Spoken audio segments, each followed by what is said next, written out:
Begunkodar railway station ঝাড়খণ্ডের একটি ছোট্ট নির্জন স্টেশন 1960 এর দশক থেকে পরিত্যক্ত হয়ে পড়েছিল। লোকমুখে শোনা যায় রাতে সেখানে কোনো ট্রেন থামত না, কারণ স্টেশনে এক অদ্ভুত ঘটনা ঘটত। লোকেরা বলতো এখানে এক নারীর আত্মা ঘুরে বেড়ায়, একটি সাদা শাড়ি পরা নারী যে ট্রেনের ট্র্যাকের ওপর হেঁটে চলে।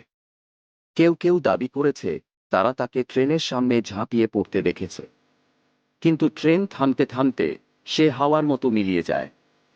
2000 সালের এক শীতের রাতে রঞ্জন নামের এক তরুণ রেল কর্মী স্টেশনের নতুন নিযোগ পায়। তার কাজে যোগ দেওয়ার আগে সে এসব ভৌতিক গল্প শুনেছিল, কিন্তু তা বিশ্বাস করত না। তার মতে এগুলো কেবল গ্রামের মানুষদের মনের কল্পনা। রঞ্জনের কাজ ছিল রাত্রিবেলা ট্রেনের শিডিউল তদারকি করা এবং সবকিছু ঠিকঠাক আছে কিনা তা দেখা। প্রথম কয়েক রাত কোনো সমস্যা হয়নি। স্টেশনটি খুবই নির্জন ছিল, কেবল রাতের নিস্তব্ধতা আর দূরের শিয়ালের ডাক শোনা যেত। কিন্তু এক রাতে মাঝরাতে স্টেশনের বাইরে এক অদ্ভুত আওয়াজ শুনতে পেল রঞ্জন। আওয়াজটা যেন কারো কান্নার মতো, কাতর চিৎকার। প্রথমে সে মনে করল হয়তো কোনো মাতকাসক্ত ব্যক্তি অথবা কোনো ভিখারি, কিন্তু আওয়াজটা ক্রমশ বাড়তে থাকল আর কান্নাটা খুব অস্বাভাবিক শোনাল। রঞ্জন সাহস করে বাইরে বেরিয়ে এলো। স্টেশন থেকে একটু দূরে ট্র্যাকের ওপর একজন মহিলাকে দাঁড়িয়ে থাকতে দেখল। তার সাদা শাড়ি বাতাসে উড়ছিল, মাথা নিচু করে সে অশ্রুপাত করছিল। রঞ্জন ভয়কে উপেক্ষা করে চিৎকার করে তাকে সরে যেতে বলল, কারণ কয়েক মিনিটের মধ্যে ট্রেন আসার কথা।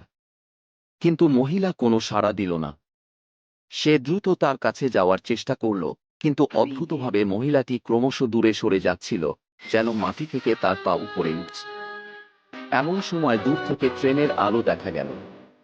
রঞ্জন দ্রুত স্টেশনের দিকে ছুটল সিগন্যাল দিতে, কিন্তু তার পা হঠাৎ মাটিতে আটকে গেল।